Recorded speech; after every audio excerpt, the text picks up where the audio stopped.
ارشاد عارف صاحب، دیکھیں دنیا میں جو مرضی معاشرہ ہو، جب اتنی اموات ہو رہی ہوں کسی گاڑی سے، کسی ٹرک سے، تو کوئی تو کارروائی اس کے اوپر بنتی ہے، کوئی آپ رپورٹ تو درج ہوتی ہے کہیں پہ. یہاں تو 6 لوگ مارے جا چکے ہیں اور رپورٹ کا تو نام و نشان نہیں ہے. تو یہی تو مبشر صاحب اس ملک میں رونا ہے کہ ہر روز حادثات ہوتے ہیں، نہ کبھی کسی ڈرائیور اول تو پکڑا نہیں جاتا، پکڑا جائے تو اس کو کوئی سزا نہیں ملتی، اور جس کی وجہ سے بغیر لائسنس کے بھی لوگ ڈرائیونگ کر رہے ہوتے ہیں، ڈرائیونگ سیٹ پر بیٹھے ہوتے ہیں، اور جو طاقتور کی گاڑی کے نیچے کوئی آ جائے تو اس کو تو ویسے ہی 7 خون معاف ہوتے ہیں. تو یہ اسی لیے تو مجھ جیسے لوگ، آپ جیسے لوگ خواہش رکھتے ہیں کہ یہ قانون پسند معاشرہ ہونا چاہیے، یہاں چھوٹے بڑے کے لیے قانون جو ہے برابر ہونا چاہیے، اور کسی شخص کو جس نے چھوٹا جرم کیا ہے، بڑا جرم کیا ہے، اس کے جرم کی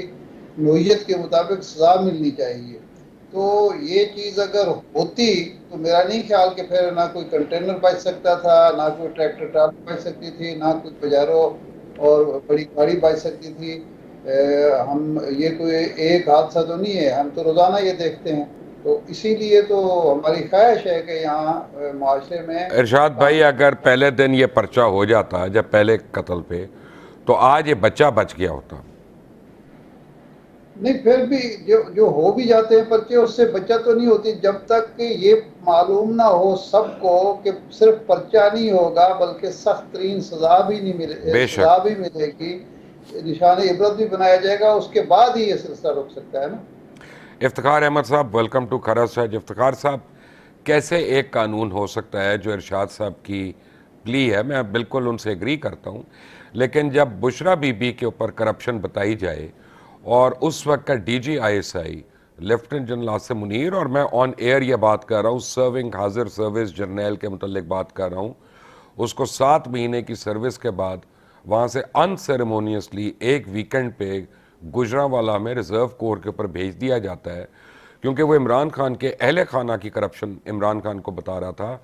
ان کے گھر والوں کی کرپشن، ان کی شاید بہن کی کرپشن ایک کی، ان کے عثمان بزدار کی کرپشن بتا رہا تھا.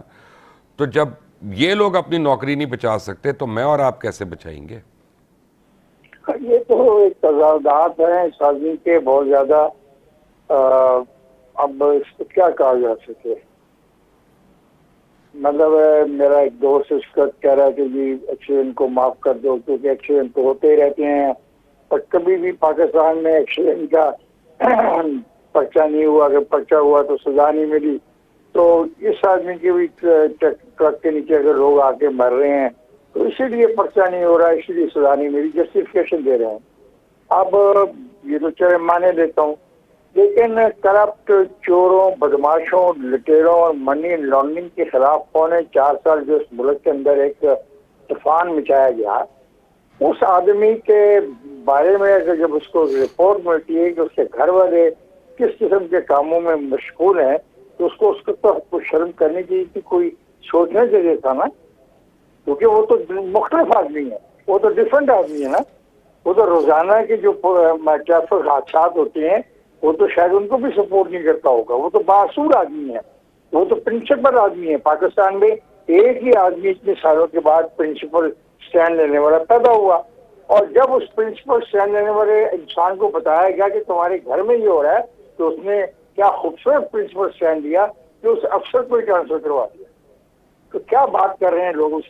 اس کو جسٹیفائی کریں، اس کے اعمال کو جسٹیفائی کرنے کے لیے اس کی پالیٹکس کو جسٹیفائی کریں. کل اس نے کہہ دیا ایسٹ پاکستان فوج نے بنوا دیا، بہت خوب، ویری گڈ. اور کوئی بات رہے یہ تو وہ بھی اس کو کہہ دے، اور یہ سب جسٹیفائی کریں گے